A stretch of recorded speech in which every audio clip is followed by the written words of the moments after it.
Selamat sore semuanya. Sore.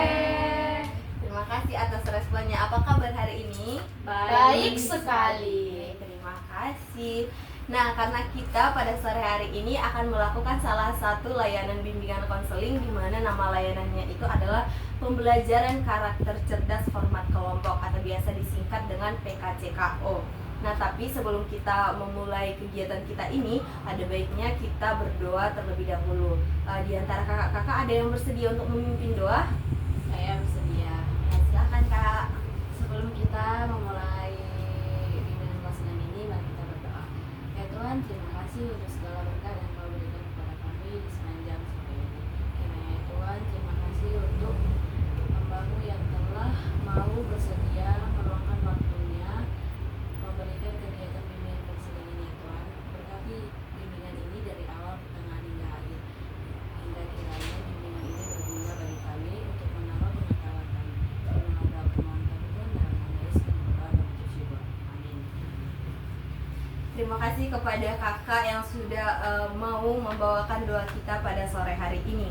Nah, saya juga sebelum kita mau mulai kegiatan kita ini, saya ingin meminta kita semua untuk menyanyikan salah satu lagu nasional. Kakak-kakak semua tahu lagu nasional Ibu Kita Kartini kan? Tahu dong. Baik. Nanti bernyanyi dengan suara yang lantang ya. Oke. Oke, terima kasih. Baik. Akan saya pimpin. Ibu Kita Kartini, 1, 2, 3 ya. Ibu kita Kartini, putri sejati, putri Indonesia, harum namanya. Ibu kita Kartini, pendekar bangsa, pendekar kaumnya untuk negara. Wahai Ibu kita Kartini, putri yang mulia, sungguh besar cita-citanya bagi Indonesia. Oke, baik, terima kasih. Sekali lagi saya ucapkan selamat datang kepada kakak-kakak semua dalam kegiatan pembelajaran karakter cerdas format kelompok atau PKCKO pada sore hari ini. Nah, teman-teman udah tahu belum apa itu PKCKO? Belum. Oke, dari judulnya tadi kan tentang penguatan pembelajaran karakter cerdas. Jadi PKCKO itu adalah kita nanti akan membahas masalah-masalah yang berkaitan dengan karakter cerdas. Pokoknya tujuan dari kegiatan kita hari ini adalah untuk meningkatkan rasa nasionalisme kita, untuk meningkatkan rasa kepedulian kita, dan juga pokoknya meningkatkan nilai karakter kita dalam kehidupan kita sehari-hari. Begitu. Nah, adapun nanti cara atau teknis dari kegiatan PKCKO kita pada hari ini adalah di sini saya akan menjadi PK atau pemimpin kelompok dan teman-teman semua di sini akan menjadi AK atau anggota kelompok. Nah, saya harap nanti teman-teman semua bersedia untuk terbuka, bebas berpendapat kita di sini. Tapi kita juga harus menghormati pendapat dari teman kita yang lain. Kita tidak boleh menyela pendapat dari teman kita yang lain. Jadi pokoknya kita harus mendengarkan satu-satu lah. Nah, sebelum itu kita kan mungkin di sini udah kenal tapi gak terlalu akrab gitu lah ya. Nah, untuk mengakrabkan diri marilah kita perkenalan lagi. Nah, cara perkenalannya nanti seperti ini. Misalnya saya duluan, contohnya kan, saya perkenalkan nama dengan panggilan saya. Nanti teman-teman semua merespon dengan menyapa. Contohnya, perkenalkan nama saya Mariani, panggilan saya Rani. Jadi teman-teman semua menyapa, "Hai Rani." Gitu. Mengerti? Mengerti. Oke, baik. Akan dimulai dari saya tapi nanti dilanjutkan oleh Kakak Grace. Bisa kan? Bisa. Nanti melingkar, oke? Oke. Oke. Mari kita mulai. Halo, perkenalkan nama saya Mariani Tamba. Panggilan saya Rani. Hai Rani. Perkenalkan, nama Grace, panggilan saya Grace juga. Hai Grace. Halo, perkenalkan nama saya Agnes, biasa dipanggil Agnes. Hai Agnes. Perkenalkan nama saya Krisentia, biasa dipanggil Tia. Hai Tia. Perkenalkan nama saya Selvi Andriani Boris Bagaria, biasa dipanggil Nona atau Nona Imuts. Hai Kak Nona. Perkenalkan nama saya Priani Pane, biasa dipanggil Apri. Hai Kapri. Oke, terima kasih atas perkenalannya. Boleh kita tepuk tangan? Oke, baik. Nah, sekarang kita akan masuk ke kegiatan yang berikutnya, yaitu tahap peralihan. Nah, teman-teman di sini semua, dari penjelasan saya sebelumnya, ada yang mau ditanyakan? Cukup? Oke, baik. Terima kasih. Nah, kegiatan selanjutnya yang akan kita lakukan adalah kita akan mengkaji sebuah masalah dan mengaitkannya dengan butir-butir nilai karakter cerdas. Jadi di sini saya akan membagikan buku butir-butir nilai karakter cerdas. Oke. Jadi nanti teknisnya akan saya jelaskan untuk berikutnya.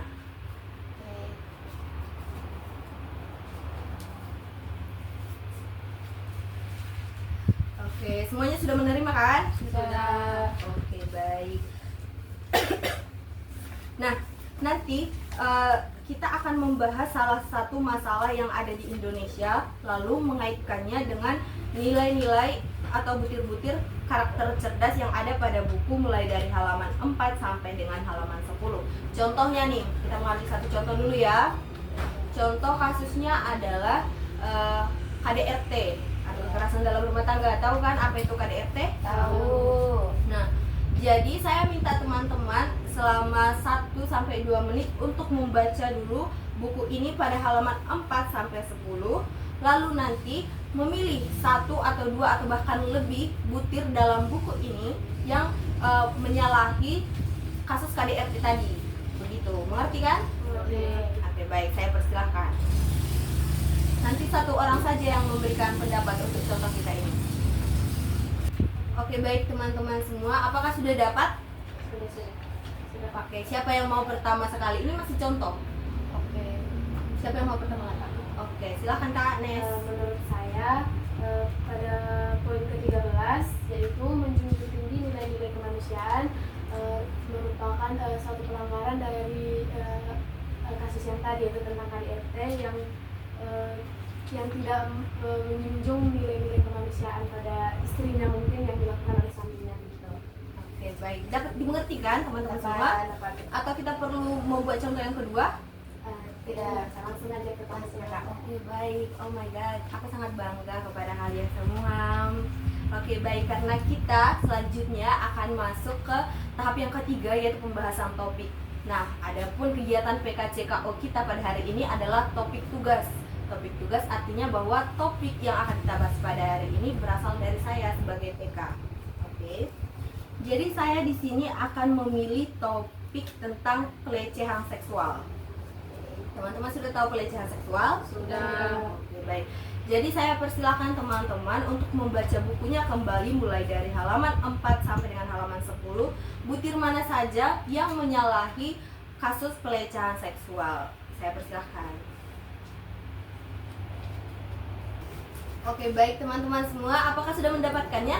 Sudah. Guys, sangat cepat ya. Memang saya akui kepintaran teman-teman semua yang ada di sini.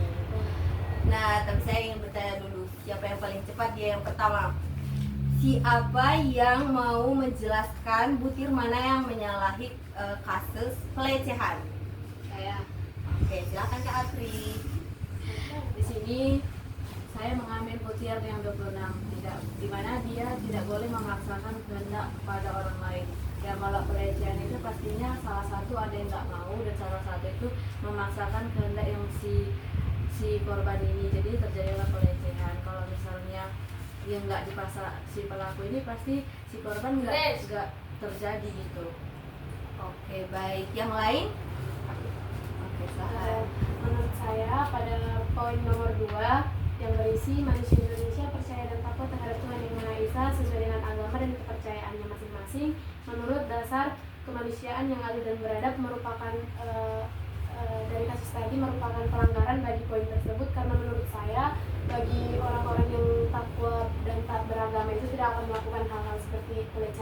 begitu. Terima kasih. Oke, baik, terima kasih kepada Kak Anes. Selanjutnya, oke, sepertinya tidak ada. Oh, silahkan Kak Tia. Menurut saya yang melanggar itu di nomor 12, yaitu mengembangkan sikap tidak semena-mena terhadap orang lain. Karena pelecehan seksual itu kan merupakan tindakan yang melanggar hak asasi manusia, di mana itu merupakan tindakan yang semena-mena terhadap orang lain karena melanggar seperti tidak hormat, tidak adil, dan semena-mena terhadap orang lain. Oke, terima kasih kepada Kak Tia. Selanjutnya, silahkan Kak. Nah, di sini saya menempatkan pada butir yang ke-10, yaitu mengembangkan sikap saling mencintai sesama manusia. Nah, pada topik pelecehan seksual ini, kita itu seharusnya mengembangkan sikap saling mencintai sesama manusia, dimana ketika kita mencintai sesama manusia itu, kita pastinya tidak akan melakukan pelecehan seksual terhadap yang kita cintai, begitu.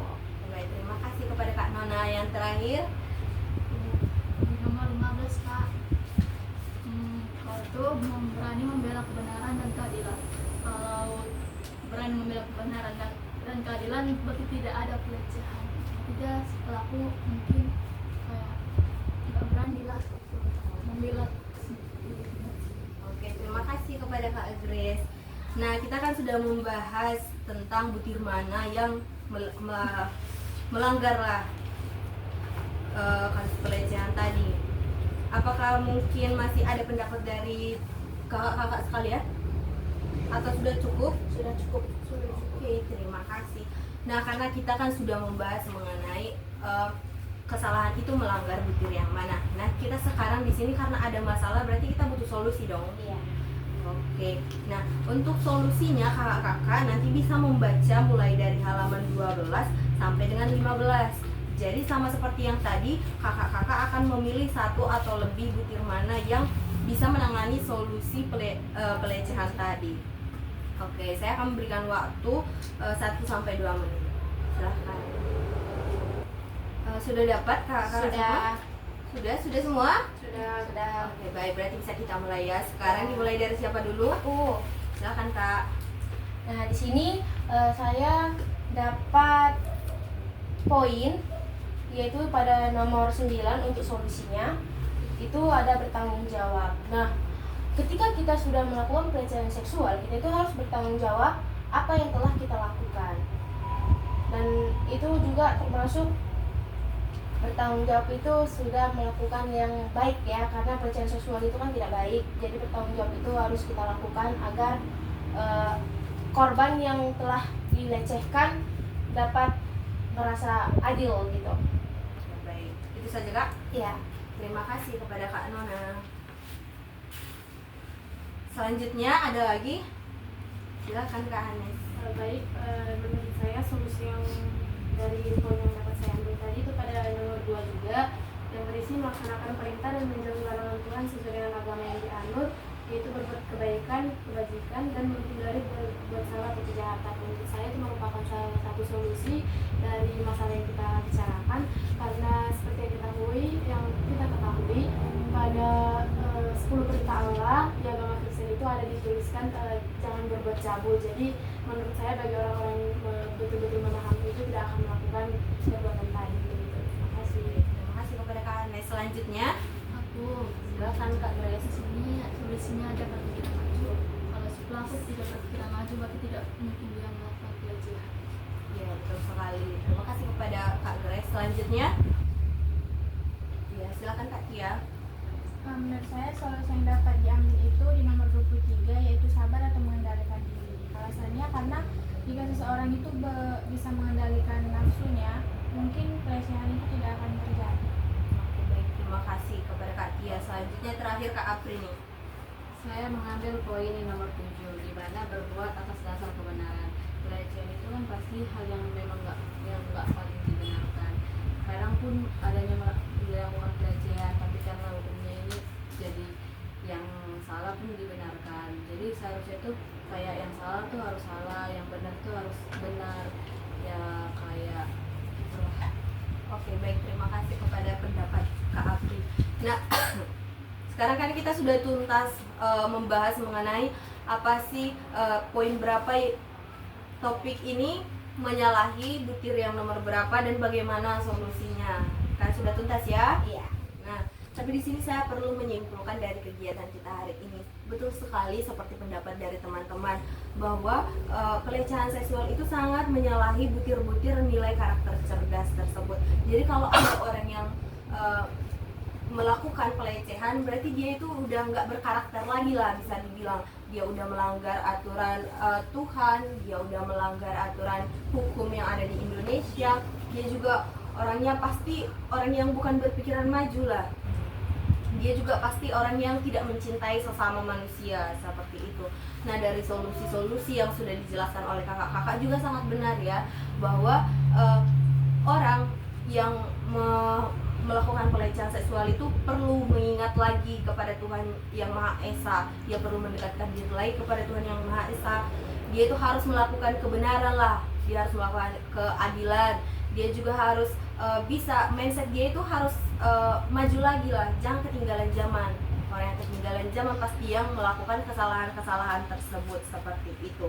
Nah, selanjutnya saya ingin bertanya kepada teman-teman, apakah ada pertanyaan dari teman-teman semua? Tidak ada. Oke.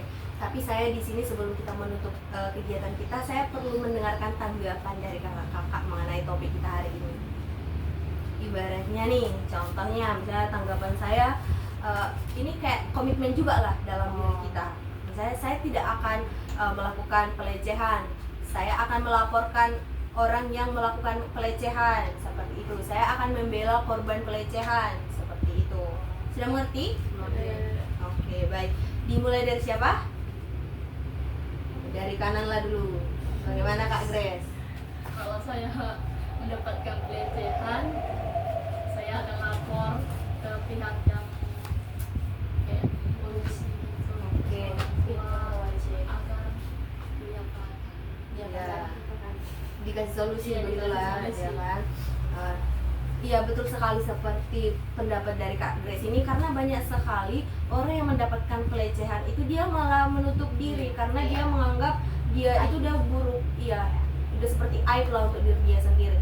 Jadi kalau misalnya kita mendapatkan pelecehan, kita nggak perlu menutup diri, kita harus berani mengutarakan kebenaran yang kita alami agar masalah tersebut juga ditangani, supaya si pelaku pelecehan ini tidak merajalela, jadi tidak ada pelecehan-pelecehan yang selanjutnya lagi.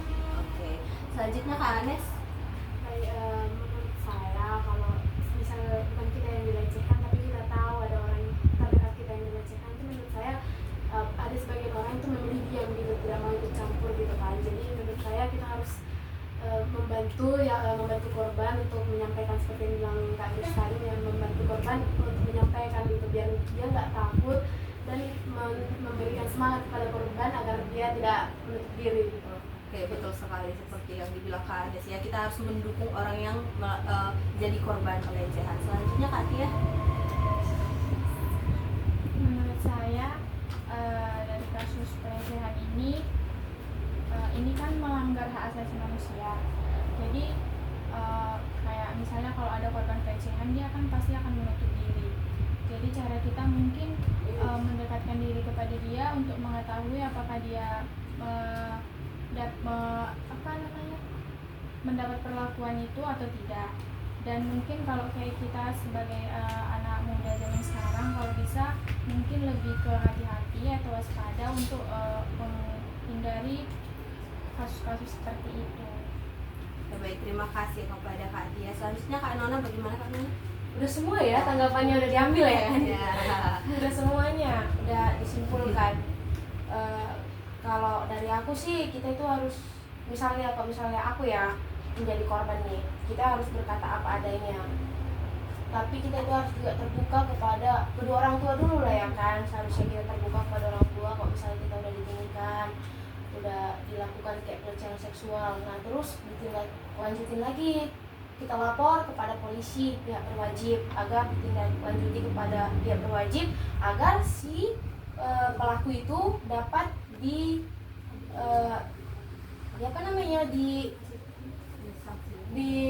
disanksi atau ditahan gitu kan, sesuai dengan tindakan yang telah diperbuatnya itu. Begitu. Terima kasih. Terima kasih kepada tanggapan Kak Nona. Selanjutnya yang terakhir Kak Apri, bagaimana? Menurut saya kalau kasus pelecehan ini sekarang udah banyak kali sih, apalagi nanti ada juga bapak kandung memperkosa anaknya. Itu kayak udah nggak logis lagi, mungkin karena pikirannya udah kotor ya, kayak udah nggak ada tengoknya lagi, itu darah daging dia sendiri pun kadang udah dibuat dia. Mungkin sekarang tuh seharusnya diperbanyak tuh kayak pola pikirnya yang sehat sih. Kalau misalnya pola pikirnya yang sehat, pasti bakal hilangnya yang kalau pelecehan ini, karena nafsunya yang kuat. Oke, baik, terima kasih kepada tanggapan Kak Apri. Betul semua ya tanggapan dari kakak-kakak semua. Semoga saya berdoa semoga kita itu dijauhkan dari yang namanya pelecehan. Orang-orang sekitar kita, terutama keluarga kita juga dijauhkan dari yang namanya pelecehan itu. Dan semoga kita juga bisa menjadi orang yang memberantas pelecehan tersebut. Oke. Nah, karena kita sekarang sudah sampai di penghujung kegiatan kita pada hari ini. Jadi saya mengucapkan banyak-banyak terima kasih kepada teman-teman semua. Terima kasih sudah sangat berkontribusi, Sama-sama. sudah memberikan pendapat-pendapat terbaiknya. Banyak-banyak terima kasih lah untuk kakak-kakak semua. Nah, karena kegiatan kita akan kita tutup, ada baiknya kita berdoa. Dari kakak-kakak ada yang bersedia memimpin doa? Silakan Kak Grace. Kita berdoa. Tuhan, terima kasih Yesus Tuhan, Kau masih sembilan kami berkumpul untuk melakukan kegiatan bimbingan ini Tuhan. Berkatilah Bapa, apapun yang kami bicarakan Bapa, agar bisa kami lakukan di sepanjang hidup kami. Terima kasih Tuhan, haleluya, amin. Baik. Terima kasih banyak kepada Kak Grace yang sudah membawakan doa penutup kita pada hari ini. Nah, karena kegiatan kita sudah kita akhiri dengan doa, untuk kegiatan selanjutnya kita akan bubar ke tempat kita masing-masing. Semoga kita